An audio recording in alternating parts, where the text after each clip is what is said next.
O Jornal do Meio-Dia está de volta e o deputado estadual Henrique Lopes, que reassumiu seu mandato na Assembleia Legislativa de Mato Grosso, durante o afastamento de 121 dias, o deputado Valdir Barranco ressalta que não há como fugir do debate sobre o projeto da revisão geral anual, a RGA, dos servidores públicos. O parlamentar ainda destaca a importância de repor perdas salariais dessa categoria. E é para falar sobre esse e outros assuntos que está aqui no estúdio do Jornal do Meio-Dia o deputado estadual Henrique Lopes, do PT. Boa tarde, deputado, e seja bem-vindo aqui ao Jornal do Meio-Dia. Boa tarde, Lúcio. Boa tarde, Camila. Boa tarde ao telespectador. Para nós é um prazer estar participando do Jornal do Meio-Dia para trazer temas de interesse da sociedade e dos servidores públicos aqui do estado de Mato Grosso nessa nossa, mais uma vez, rápida passagem ali pela Casa de Leis do nosso estado. Deputado, antes de discutir aí sobre esta novela, né, da RGA, né, da Revisão Geral Anual, o senhor assumiu com uma preocupação muito clara, preocupação com os consignados. Qual o problema com os consignados aqui em Mato Grosso? Então, Lúcio e sociedade, no primeiro dia que eu chego na Assembleia, já me dou de cara, né, primeiro com um debate político muito acirrado entre os deputados, né, sobre questões mais ideológicas do que propriamente o problema da sociedade mato-grossense. E no mesmo dia, além da discussão trazida pela deputada Janaína sobre a questão, né, da Oi, né, aquele contrato lá com a Oi, também já surgindo ali uma discussão a partir de uma denúncia feita pelo Simpag, que é um dos sindicatos aqui da base da federação e do fórum sindical, sobre... É dos aposentados, não é? Não, sobre os servidores públicos. Servidores. Também de aposentados, né, que estão recorrendo ao crédito consignado e tem um banco operando aqui por nome de Capital Consig e a denúncia é gravíssima, que aponta de descontos, né, indevidos nesse consignado. Exemplificando aí para a sociedade, a denúncia é de que se o servidor pega, por exemplo, R$ 1.000 de empréstimo, a cobrança das parcelas está sendo em cima de R$ 2.000.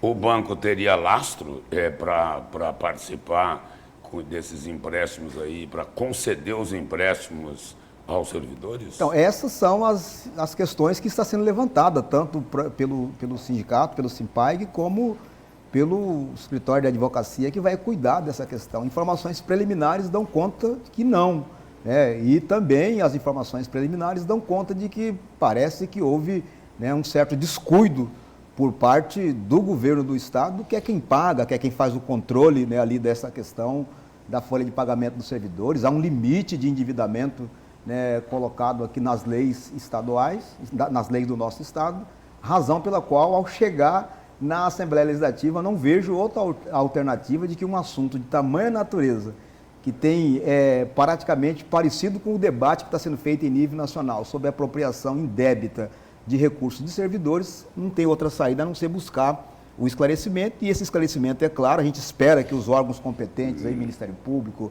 a própria polícia, esteja investigando essa questão, mas é preciso que os secretários de governo venham a público esclarecer, não apenas o Henrique Lopes, mas esclarecer à sociedade e aos servidores que são boa parte interessada nesse processo. E o senhor vai convocar alguma dessas autoridades? A nossa decisão é de que na próxima sessão, né, de quarta-feira, a gente já apresente aí o requerimento. Deputado, mudando de assunto, nós acompanhamos no começo aqui do Jornal do Meio-Dia a questão da Santa Casa. Todos os parlamentares praticamente são a favor, né, da manutenção dela, que o Estado até adquira ali o prédio, que vai a leilão por dívidas trabalhistas impagáveis. E depois, até o seu correligionário Lúcio Cabral diz que a melhor solução talvez seria um consórcio para administrar, né, o hospital. Qual que é a sua opinião? O senhor concorda? Também vai se somar a essa pressão para que, né, o Estado realmente ajude em relação à Santa Casa? Não fecha mais um hospital, né? Pois é, Camila, quando a gente fala de política pública, a gente é tão carente, né? Nós tivemos aqui, vou pegar aqui do local onde eu trabalho, que é na área da educação, muitas escolas sendo fechadas, né? E na mesma linha da questão da escola está a situação da saúde. Portanto, eu entendo que o hospital não se feche, Nós temos uma fila muito grande de pessoas necessitando de cirurgia, de uma série de questões. E se, na minha concepção, uma das autoridades a qual eu respeito aqui dentro do Estado, que é o deputado Lúdio Cabral, ao que ele está apontando, né, a gente vai acompanhar as decisões aí, aquilo que o deputado está dizendo que é o melhor, né, para a sociedade mato-grossense, que é ter uma saúde plena e de qualidade aí para os trabalhadores e trabalhadoras. Deputado, uma outra questão aí que também é polêmica. A pendência de pagamento da RGA, a revisão geral anual dos servidores públicos estaduais, já fez aí alguns aniversários, não é? E aí, será que os servidores até o ano que vem, eles vão receber essa RGA que ficou atrasada? Então, Lúcio, essa é o quê? 20%? Então, ela ultrapassa 20%, né? Primeiro dizer que a RGA é um direito, né? Que é a revisão geral anual, que visa corrigir, né, as perdas inflacionárias em função do aumento do preço do custo de vida, né? Do arroz, do feijão, da energia e por aí vai. E esse é um tema sensível, né, aos trabalhadores, onde a maioria tem buscado resolver o problema através de uma dupla jornada ou através do tal consignado. E a verdade é que se o trabalhador está recorrendo, né, a essas medidas, né, salvadoras, é porque o salário que ele está recebendo não está dando conta, né, de acompanhar aquilo que são as suas reais necessidades. E nós tivemos, né, ao longo aí do processo, primeiro no governo Pedro Táxi, né, uma divisão, um parcelamento da revisão geral anual, que ao sair do governo isso não foi quitado. E o governo que entrou na sequência, no caso o atual governador do estado, também não quitou esses débitos. Somou-se a isso, né, 2020 e 2021, uma ausência total de revisão geral, uma questão, né, alegada aí pela questão da pandemia, mas o custo de vida continua aumentando, independente da questão da pandemia, isso também acumulou.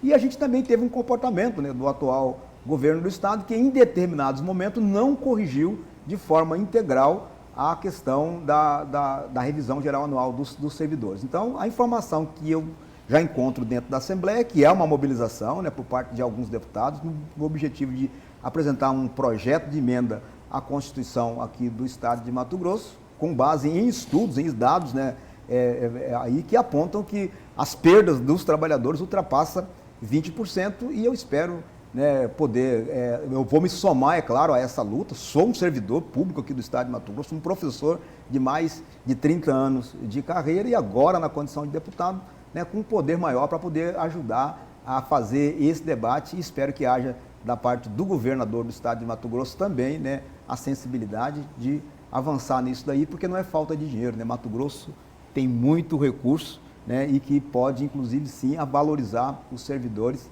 para que os mesmos possam ter aí as condições plenas de desempenhar as suas funções com a devida qualidade que a população merece. Deputado, é amplamente divulgado pelo governo do estado, até assim com um tom de orgulho, que Mato Grosso avançou muitas posições em termos de educação, no IDEB.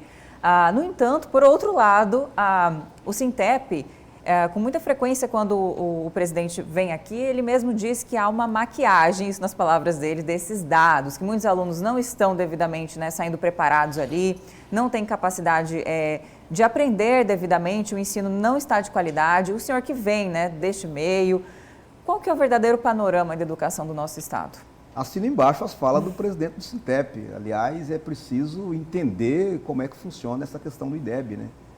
Que é a questão da avaliação dos alunos em português e matemática, aí multiplicado pela questão do índice de evasão e de repetência dos nossos estudantes. E aí o que nós temos hoje, quando se percorre o interior das escolas, é uma reclamação muito generalizada por parte dos educadores sobre a ausência de autonomia sobre decidir ou não se o estudante está retido numa determinada série ou se ele vai progredir. Nem isso o professor está tendo mais o direito de fazer.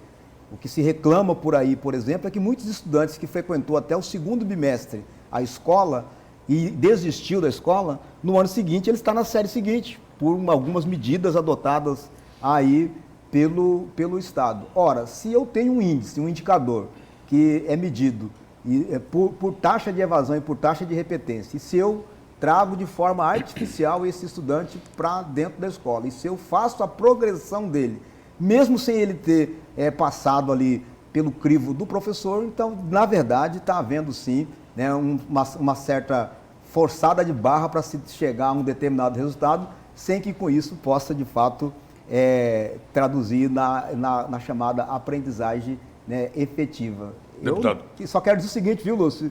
Nós educamos, gente, para o sucesso, tá bom? Ninguém aqui tá querendo apostar no fracasso, mas eu gostaria muito que, de fato, que o Mato Grosso estivesse, de fato, nessa 8ª colocação, sem maquiagem. Deputado, para encerrar, bem rapidinho aí, que instrumentos existem para tirar isso a limpo? De que é maquiagem ou não é maquiagem esses dados do IDEB? Eu acho que a própria Assembleia Legislativa tem uma contribuição importante. Nós temos o próprio Ministério Público, houve denúncia feita já por parte do sindicato, né, lá dentro do Ministério Público. Acho que é interessante dar uma averiguada nessa situação. E só para concluir mesmo, viu, Lúcio, dizer que já há um documento do próprio Ministério Público, do próprio Tribunal de Contas do Estado, que lá no passado já chamou a atenção do governo do Estado sobre o indicador que o próprio governo apontou aqui dentro, através da Fundação Getúlio Vargas, de que aqueles dados eles não eram dados reais e que precisariam ser revistos. Muito obrigado pela presença e pelas informações aqui no Jornal do Meio Dia. Obrigado, eu que agradeço, estamos à disposição. Obrigada, deputado, e boa sorte.